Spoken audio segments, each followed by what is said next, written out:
Good morning. Welcome to Sunday Civics. My name is Tom Christie. Thanks for tuning in. It's the best hour of my week, and hopefully it is for you. We have one ongoing series right now, which is bail reform. And Assemblyman Angelo Morinello has been helping us with that topic. And I don't know when that will ever end because crime is a deep topic, but we thank him for that. And we're going to enter a second ongoing series here of what is a city? How to get here? Where's it going? Certainly Niagara Falls, because that's the passion and the focus for this city. But really, it's deeper than that. What are the responsibilities for a municipality? And should every place be London and New York City, or should every place be a Hallmark Channel city that we see? So it's a deeper topic. But anyway, so we'll have multiple people address this, but my guest this week joining us is Frank Soda. Frank's a councilman now. There was a vacancy on the Niagara Falls City Council. They appointed Frank to do it. I don't know if this was ever said, but I mean, he basically said he wouldn't run for the open seat whenever it happened because he didn't care, or he didn't want to, or he'd done it all before. So I don't know if that was ever spoken, but they appointed him because he had about 200 years of experience doing civics in the city. So he's going to be off the council December 31st at 12:01. I'm sure his wife will still be awake and poke him and say, you're back. But we've got him now, and we're hopefully going to have him forever on this topic. So Frank, thanks for joining us again this morning and for this topic. And hopefully you can help us lead us down this path, because I don't know where it goes. I don't want to walk a path I already know the answer to, but I don't know what cities' responsibilities are and what they should do. And you probably know far more than I do, but I'm sure you don't know every answer either. So thanks for taking this journey with me. Well, once again, Tom, thanks for the invitation. And if my perspective helps the Civics project, it helps your viewers, that's great. I think the condition in which Niagara Falls finds itself is not unusual to small cities across the country, but you don't have to go across the country. Just take a ride on the Interstate 90, go east to Albany, and you'll find a similar situation in Utica, Rome, Schenectady, Troy. They all look alike. They all look like Niagara Falls. Yeah. People remember the good and thriving times of the city as I do. Growing up in the 1950s and 60s in Niagara Falls, you thought you lived in a metropolis. But actually, Niagara Falls was already in a state of decline in the 1950s. It was losing population. There were other more attractive places to live after World War II. And then came the massive project of the New York Power Authority, which brought tens of thousands of construction workers and their families. This construction project was going to be such a long project that people uprooted their entire families, and the families stayed, which produced an artificial boost in population in the city. When I was in high school, Niagara Falls was the 10th largest city in New York State.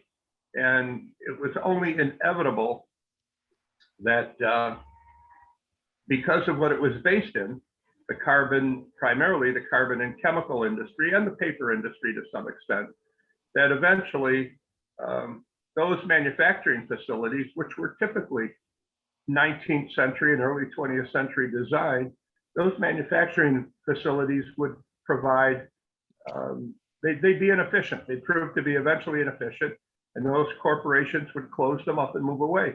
And Niagara Falls had no answer for that. Mm-hmm. I guess I wonder, I evaluate my own, brain once in a while, all the time, really. And, I wonder why I wonder these questions. Like, I wonder why I think Niagara Falls should be any different, or Buffalo, or anywhere.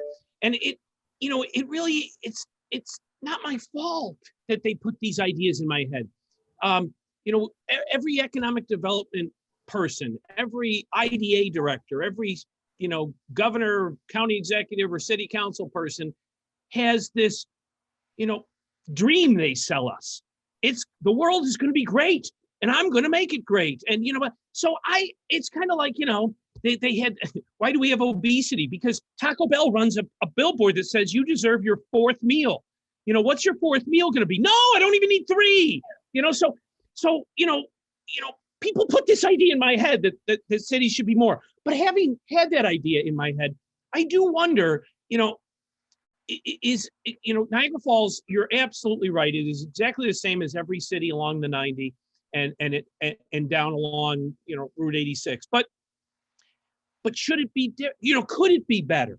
Because better than all those, because you have the falls, that's what drives my insanity. See, that's the thing. During my growing up, the tourism business, it wasn't an industry. The tourism business was pretty much a family business. I had friends, classmates, whose families owned motels on Niagara Falls Boulevard, but those motels closed up in the wintertime. They didn't have heating systems, and they closed up, and the families enjoyed a winter off somewhere based on the income that they made during the tourist season. The Page family that owned Whistle Pig facility at what we used to call, when I was a kid, Six Corners, because there was this multiple intersection there at Military and Packard Road. That closed in the cold weather months. So tourism was a business, was a family business. It was not an industry. After the carbon and the chemical and all the heavy industry leaves Niagara Falls, what's the industry that's going to replace it? Well, tourism was an invented industry for Niagara Falls, and it wasn't its first choice ever. And I think there was always this belief, if you take people of my generation and older, they want to go back to that heavy industry, and you can't. You cannot recreate the past. It's just not coming back. It's not going to be that way again. And I think for too long, governmental leaders in the city, including myself, believed that there was a way to entice heavy manufacturing to stay, or a new group of heavy manufacturers to come in. And what was that? Well, it was property tax abatement. It was IDA loans. It was the promise of low-cost hydropower. It was all these things that really couldn't compete with the cheap labor that heavy manufacturers were looking for.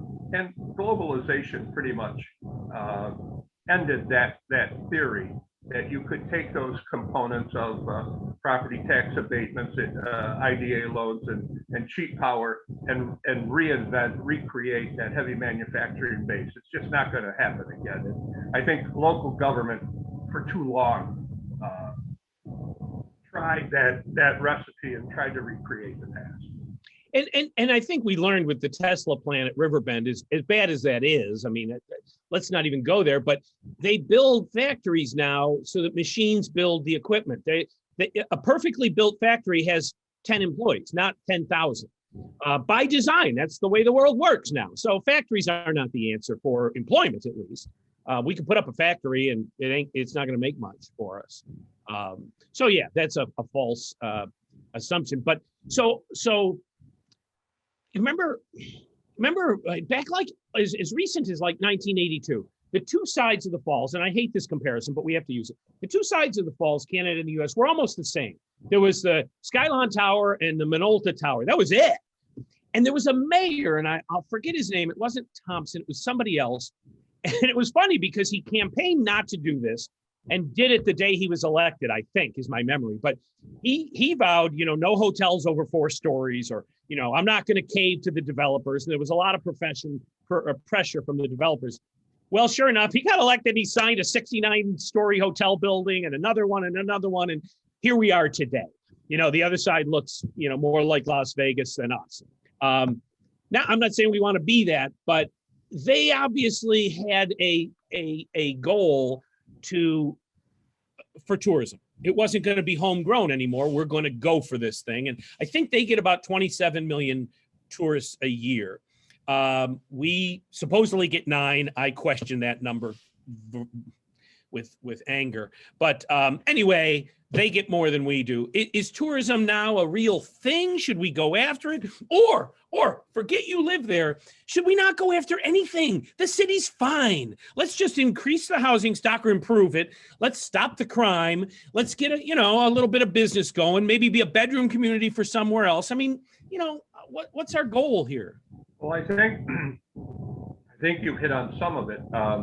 This idea that we could entice the heavy manufacturers to stay and entice a replacement heavy manufacturer to come in for the Union Carbides that left or the Airco Carbons that left. And you can see now Occidental Petroleum this month will close up shop on Buffalo Avenue.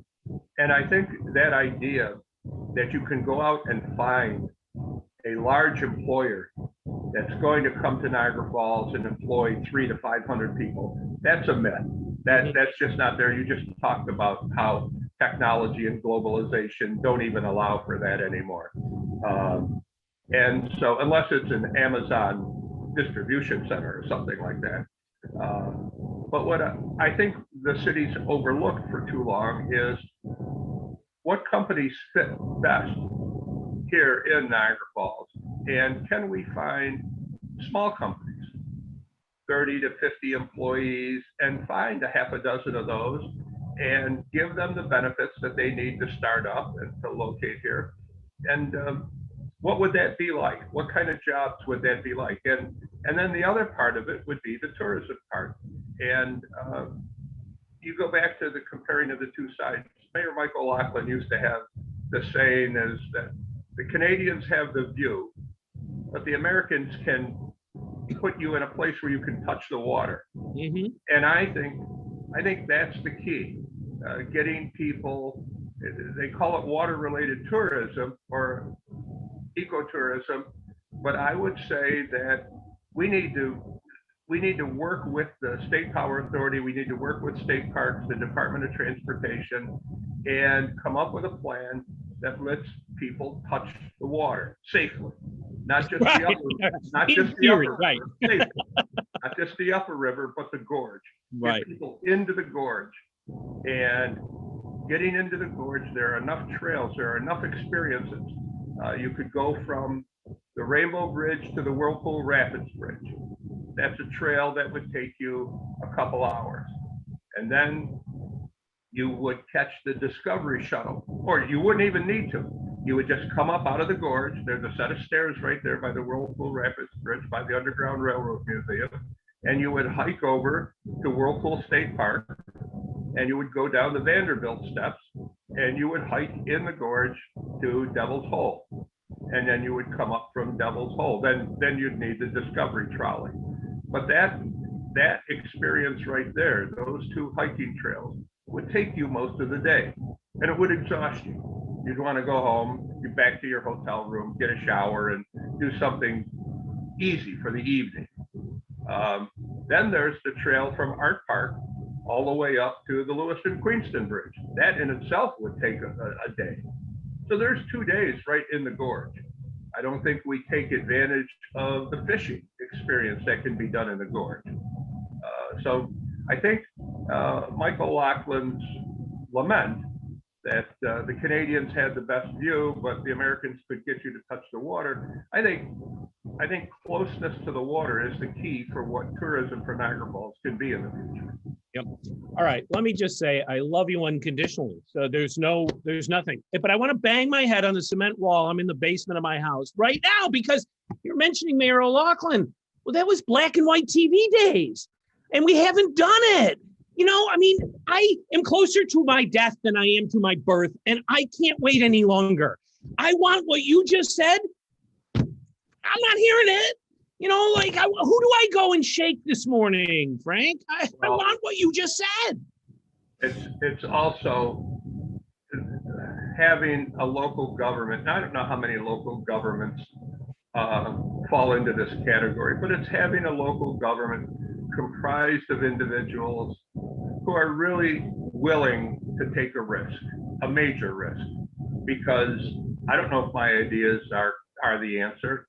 And they could fail. And there would be this tremendous investment of time and human resources and financial resources. But you can see the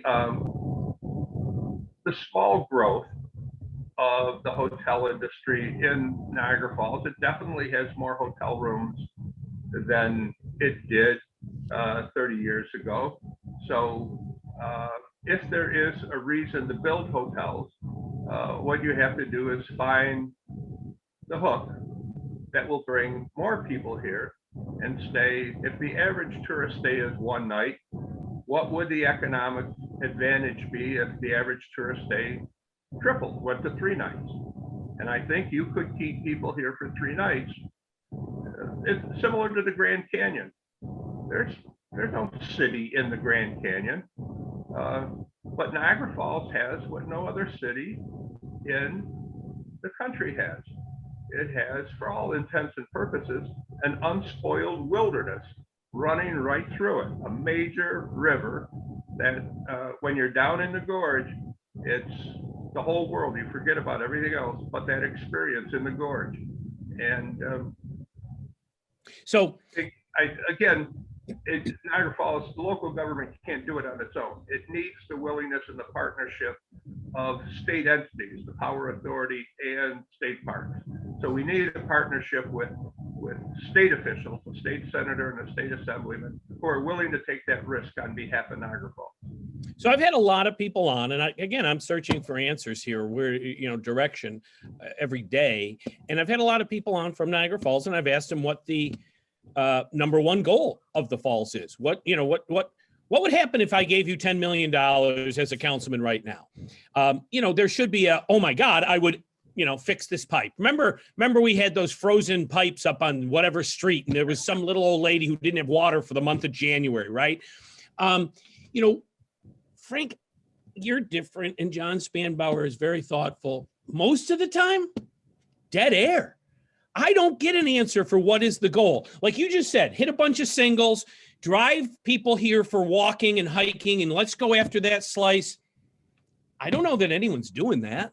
And we go back to Mayor O'Loughlin, and so I follow the current mayor and the mayor before him. I don't hear it.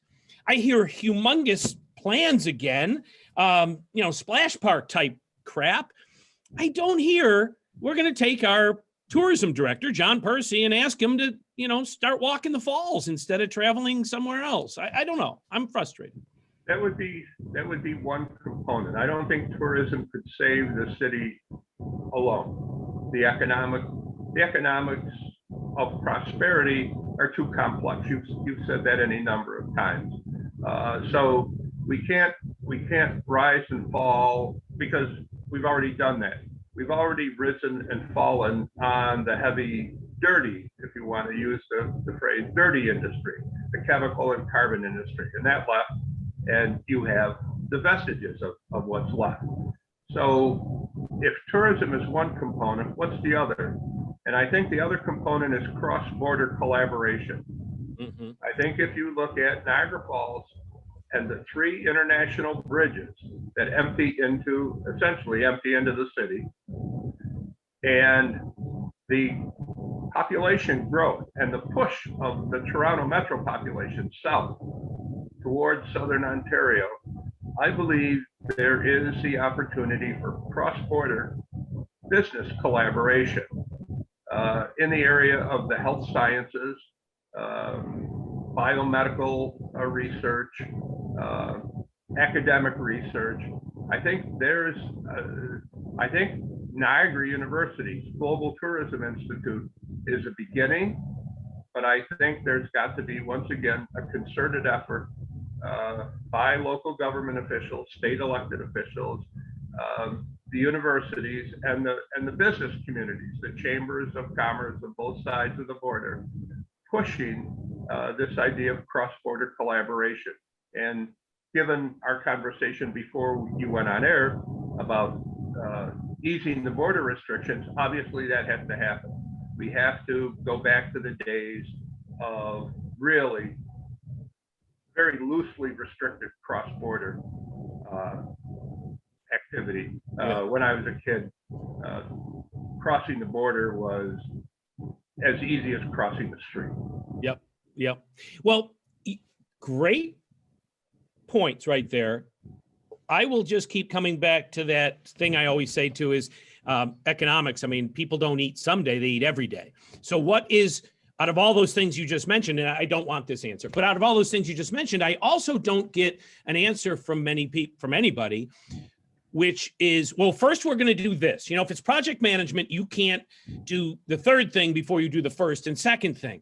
So what is the first thing? If I have tourism and I tax a cup of coffee 5 cents on every cup of coffee, then I can build a pocket park out of then I can attract a 50 employee industry. But what is our first thing? I hear exactly a lot of versions of what you had just said from people that, well, we have to do all these things. Well, when you do all these things, you end up doing none of these things.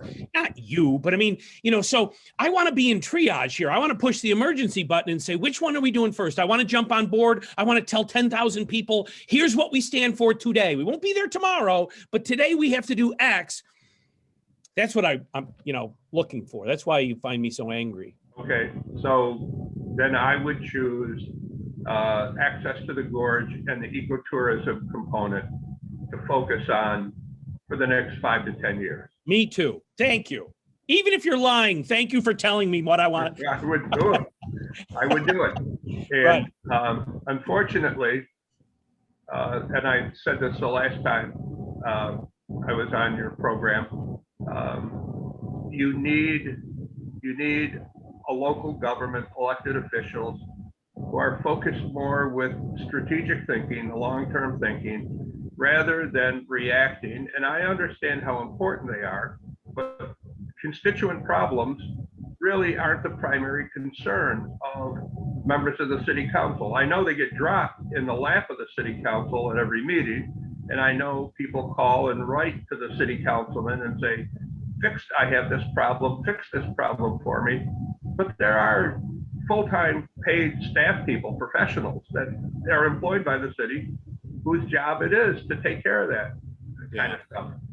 Those problems should all be funneled to the city administrator, and the city administrator should be designating individuals, delegating, okay, fix this problem with, as you mentioned, the frozen pipes on 72nd Street. You take care of it. We don't need councilmen running around making phone calls, running to the residents. That's wasting their time. They need to be putting pressure on the state assemblyman, the state senator, the regional director of state parks, the power authority board, saying, allow us to get people into the gorge.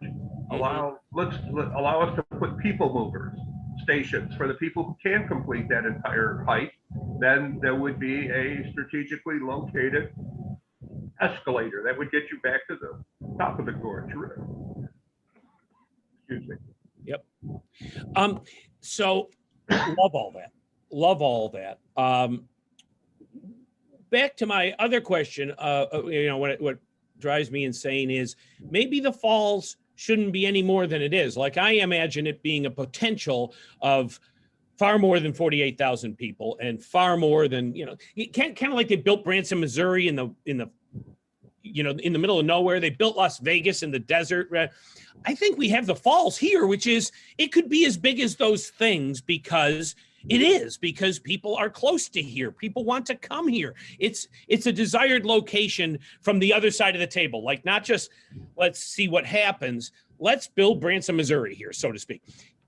Is that crazy? Should we not have 100,000 people? Should we not try and get 200,000 people? Is 48 enough?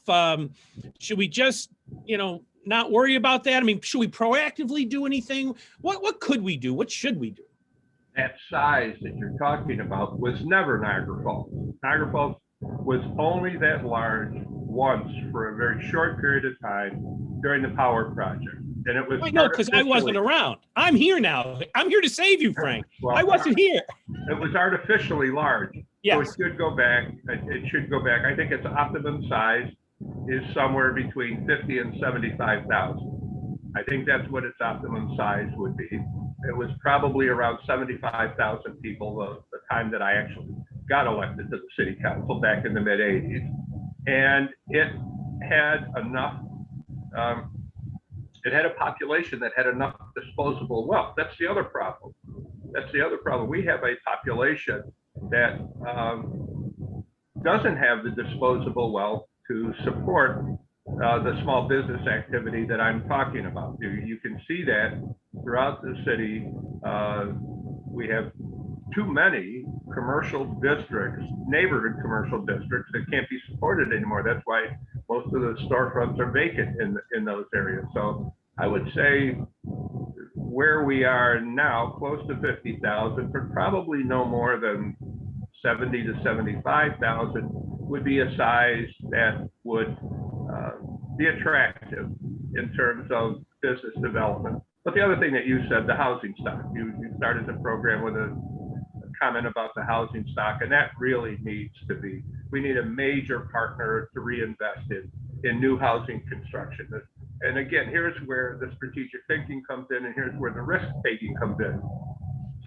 Would the city engage a developer in a major land clearance effort to create new housing?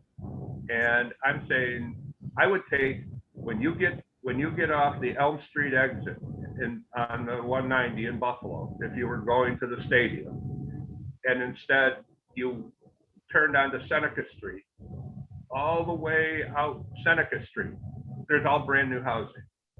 There's all brand new housing. That wasn't by accident, that was by design. And we need that. We need, what would Whirlpool Street look like if you cleared Whirlpool Street, the length of where the parkway was removed, and put brand new townhouse style townhousing all along Whirlpool Street from Cedar Avenue to Ontario Avenue? Would that attract the population that could then support small business on Main Street? Are we in a different time though, that why do I need a developer to redevelop housing? You know, what happened to the story that we were told was that the casino will come in and all the employees that work there, it will throw off so much money that they'll buy those houses around the casino area and rehab them. You know, I bought a house. It was not a very nice house, and I turned it into what I think is a great house. What happened to that mentality? Well, I don't need a state grant to buy a house, have a job, and fix it up. Why are we always having to, not you, but I mean, I always hear this. I need a developer. I mean, you've got a developer there that has 140 acres of vacant property, and not today, for 20 years. So, I mean, I bristle at that. Like, I need to have this fixed now. Why can't a couple buy a house and fix it? Again, it's where do they get the resources? I don't think the casino provides an annual income that allows for that. But I was told it would, and you were told it would. Well, it doesn't. I know. It doesn't. I mean, that was, again, that was the field of dreams, build it and they will come type mentality. Exactly. But I'm thinking the next thing is going to be a field of dreams. I get a developer. I see a developer with vacant land. I mean, again, here's my goal. I want to push us, you, me, everybody, into an answer today to follow.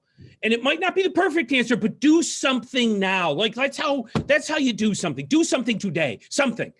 Okay, and I'll go back to my admonition that actually came from a former student of mine who told me a couple of weeks ago, quit trying to recreate the past. And I'll give you an example. Okay, the Hyatt Hotel, the Hamster Hotel downtown. There was no local lending institution that was willing to finance that. Now, does the Hamster enterprise have the money to finance it, to build it itself without a lender? I imagine, but why would you do that? Why would you drain your business resources to build one hotel? So where were the local lenders? Why were they not interested?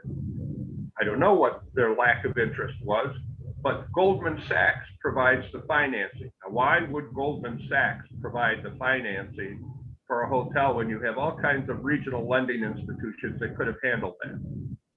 maybe the lack of faith that it was a wise financial decision. I don't know, but that could carry over to the Hotel Niagara with so many developers, and I'll use the word that irritates you, with so many individuals who have taken control of the Hotel Niagara and nothing's been done with it. Why is it?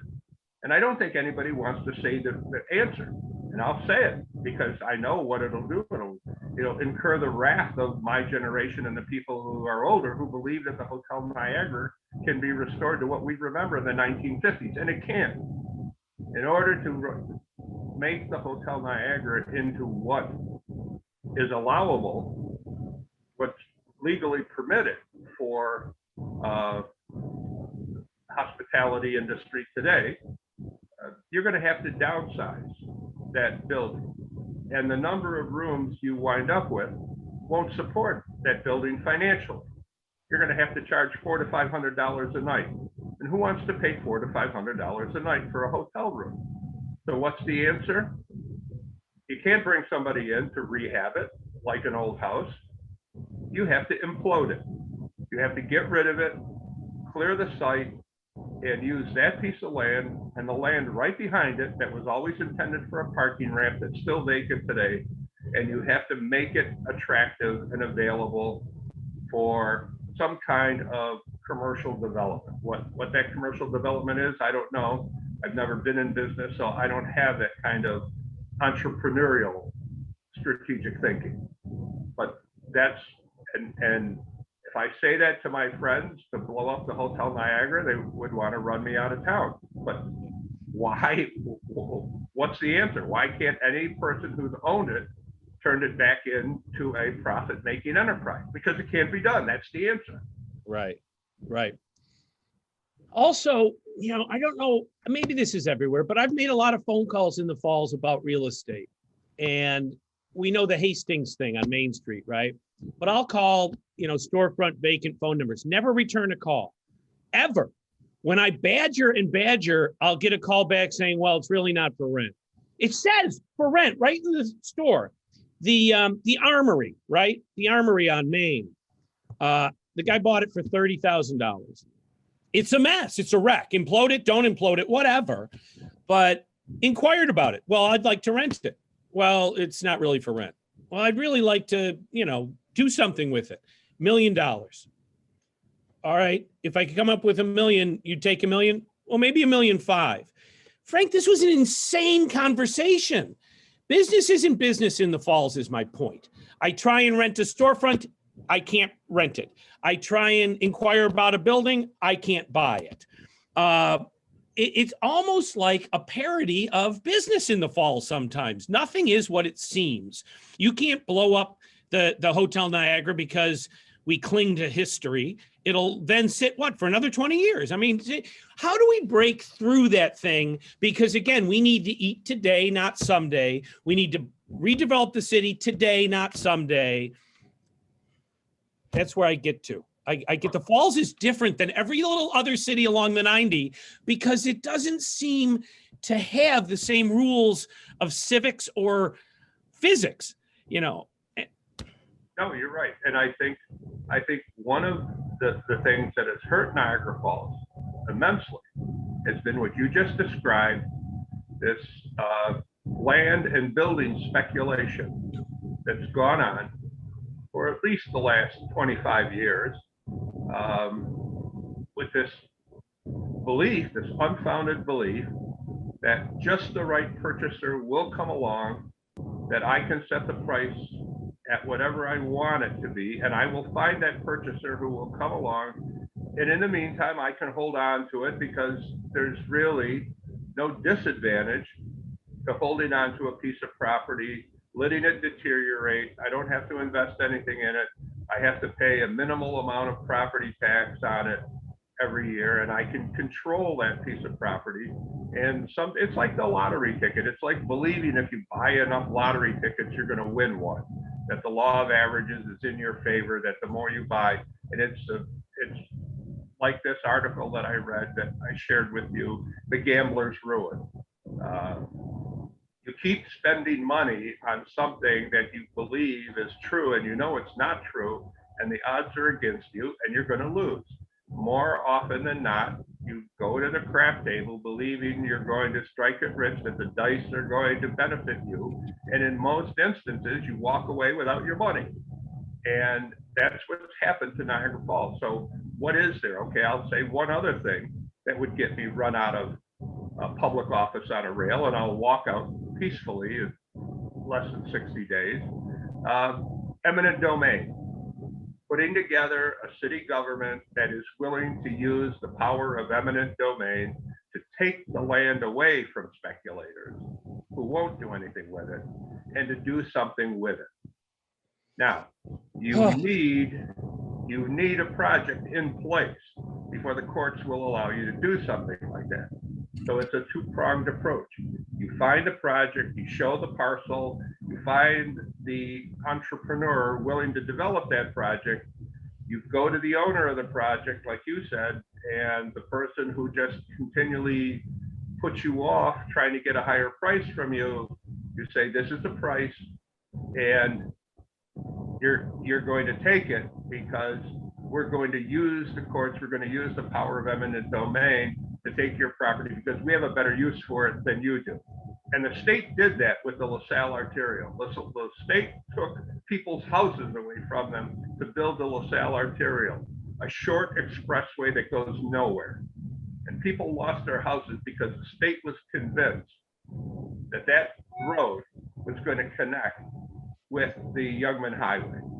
And they felt that that was a greater public need than people keeping their houses. Now, the people were paid fairly for their houses, but they were uprooted and they were forced to leave for that highway. So I'm sure the city could come up with a much better project than the LaSalle Arterial and take either vacant land or deteriorated land away from speculators.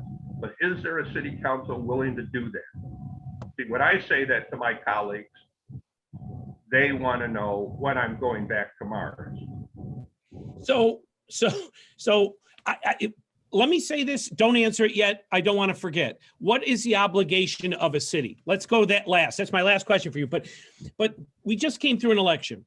There were 6 people on the ballot who circulated petitions and 1 write-in candidate. Not one of the 6 who circulated petitions would talk about eminent domain. In fact, several said it's impossible. We can't even try it, right? Now, the write-in candidate said he would do it.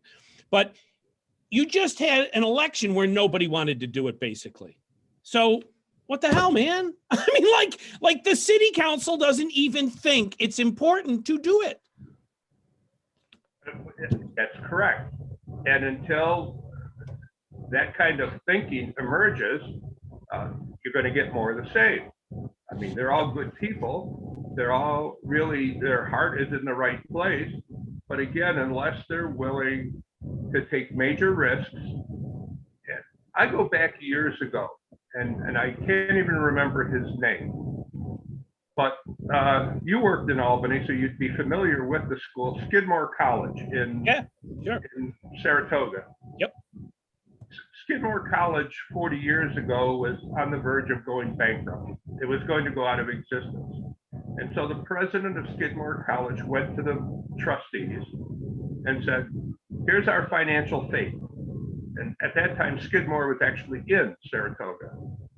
He said, we're going to build a new college. We're going to build a new campus. We're going out to the suburbs, and we're going to build a spectacular campus that will attract students. And we're going to put the program in this spectacular facility.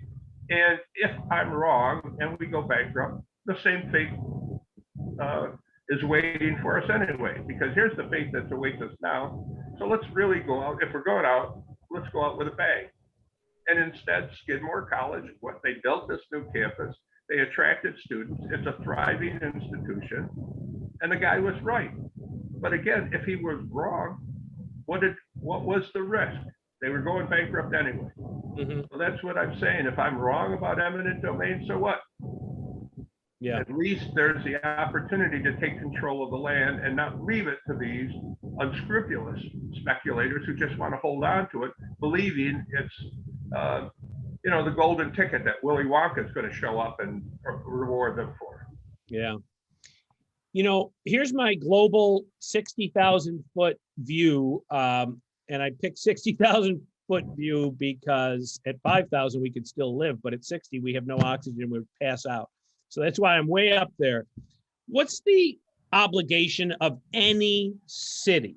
Does Niagara Falls have any kind of obligation to become, like the Canadian side or anything else, to become the financial thing that can kick off so much more revenue that the whole region benefits?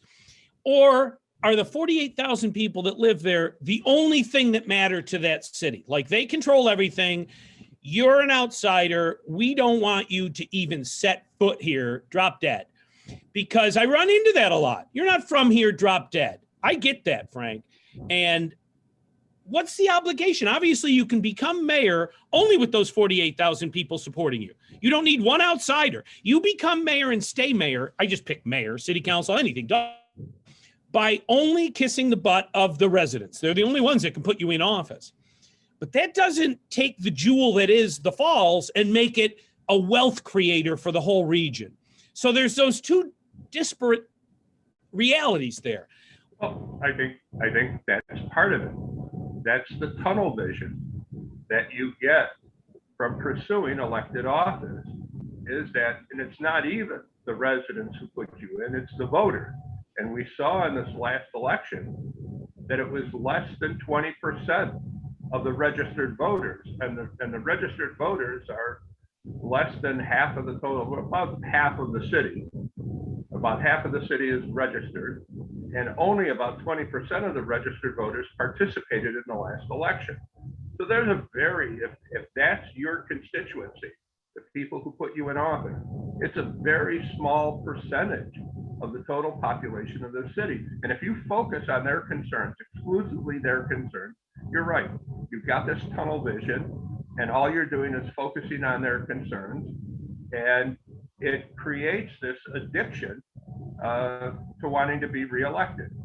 Now, what's the obligation? The obligation of city government is to provide the greatest environment for opportunity for everybody. Everybody, not only in the city, but in the region. When I was in high school, Niagara Falls was 50%. Niagara Falls was 50% of Niagara County's population. Now I would guess it's barely a quarter of Niagara County's population. And so consequently, it has less of an economic impact. And so the question is, if I'm going to locate a business in Niagara County, I believe Niagara County is a good place to do business. I'm going to move a facility to Niagara County. Where should I locate it? Should I locate it on Military Road in Niagara Falls? Or should I locate it on Transit Road in Lockport? Should I locate it on Pine Avenue in Niagara Falls? Or should I locate it on Main Street in Lockport? And I think the answer comes from the fact that, well, if I start a commercial enterprise in Niagara Falls, I've got to pay $38 a thousand plus in property taxes, where if I locate that same commercial enterprise in Lockport, I only have to pay $19 a thousand in property taxes. And what's the reason? Lockport and North Tonawanda have a unified property tax system, and Niagara Falls is still clinging on to that two-tiered property tax system. Why? Because nobody's willing to take the risk to say, let's do away with it, and let's do away with it now and see if it's really the obstruction to business enterprise that the business community says it is. How much worse could we be if we did away with it and it didn't stimulate any business growth? You simultaneously give me hope and make me sick to my stomach. It's hard to do, but I thank you for that. Well, a friend of mine says that my last name, Soda, comes from an Arabic word that refers to a root that people chewed in order to ease an upset stomach. He said, but you don't fit that bill. You're the opposite. You caused the upset stomach. To me, that makes you a hero. You need to, I mean, I even take it on. I'm not always a big, this wave the flag thing, but, patriotic, that's what America is. We don't sit still. We keep continually trying to improve something. And right now, we're not in a good place to do that. Everybody hates everybody. We have to get beyond that. And you know what, Frank? That's my thing of Niagara Falls as well. It is such a place that there's no better place to build back better. And I hate that term because it sounds partisan, but you could take the falls and do anything you want with it. It is an incubator for the next millennium. Let's do it. Get rid of the tunnel vision. It's got everything to become the best city in the world. It really does. But I can't seem to find anybody else that wants to do anything about that. I don't know. What are you going to be doing after December 31st? Well, I'm still a commissioner. I'll still be a commissioner of the Niagara Falls Bridge Commission. That, again, we've been precluded for the last 20 months from meeting in person. So we've been doing what you and I are doing right now. We've been meeting by Zoom, and hopefully with the gradual reopening of the border, traffic flow will increase. We're concluding, we're getting ready. We're going into the last year of reconstruction of the Lewiston Plaza. That's going along very well. So I'll be doing that. And I don't know anything else. The last time I left, a couple of times I left city council, I went back to graduate school, but I'm not doing that anymore. No, do that. Sure. No. Become a horticulturist. Yeah, something, I don't know. A tour guide, a hiking, somebody that, a wildlife expert. I have no idea. Well, I already have the answer to that. So you gave the wrong answer. You're going to help us. We're going to continue this discussion. I mean, if not you, if you could, I could just ask you, think of other people that could help us with these unsolvable problems. There's always a business, school game or graduate school game of can't solve it, must solve it. You take something that can't be fixed and you say, we have to fix this. I think that's where we are. I'm not going to quit. I know you're not going to quit because you live there, but we can't solve this and we must solve it. We have to find an answer to that. And if it's not you, if you could think of other people who have ideas on this, who can help on this, that would be a big help to me and everybody else too, because can't solve it, must solve it. Right. Okay. That's easy enough. I can point you in the direction of some people. Can the Bills beat the Jets? They should. They should. They should have beat the Jags. They should have beat the Jets. I would say that they can't have a repeat of last week's performance. So, and if they do, the whole season could implode. So I suspect they will. I was very pleased last week with my Browns performance. Big game, biggest game of the week, I think, Browns, right? Yeah. That's going to be an interesting game. And Odell Beckham Jr. is now with the Los Angeles Rams, and there's no crying in Cleveland that he's gone. They're risk takers. They're willing to take risks. I mean, they've had more quarterbacks in the last 25 years than any team in any sports franchise history. Where's Bernie Kosar live? Did he stay in Cleveland? I don't know if he's where he is now anymore. Well, it's not right. It doesn't feel right when I say to anyone, thanks for your service, because that seems to be a military thing. I don't know what the equivalent is for public service, because it should be the same, but those words don't seem to, I don't want to denigrate military service, but you've still got a lot that I'm going to demand of you, but thanks for everything you've already done. It was my choice. Nobody twisted my arm. Nobody held a gun to my head. It was my choice, and I've enjoyed it immensely. And it's been a great experience for me. It's helped me grow as a person. I've worked with some really good people who stimulated my thinking the way you keep saying that your different guests help you to stimulate your thinking, and that's definitely helped me. Well, like I'm thinking of that old movie. Was it the Sunshine Boys? Like Burt Lancaster and they were all old retired guys, Yep. whatever. I think sadly they stuck up a bank, so we're not talking that. But but rally all the people that have stimulated you over the last 50 years and say, hey, we got one more project. I need your brain on this, because that's what we do need. We can't have people go off and, I hate when people quit and go to Florida, and, that kills me. Stay here. I know you're staying here, but other than Cleveland, you've made pretty good decisions other than being a Browns fan. Let's try and rally some people around a common goal and a common idea that I don't even know what it is, but let's try and come up with some. It's worth doing. Okay. All right. That's something I can assume. Yeah.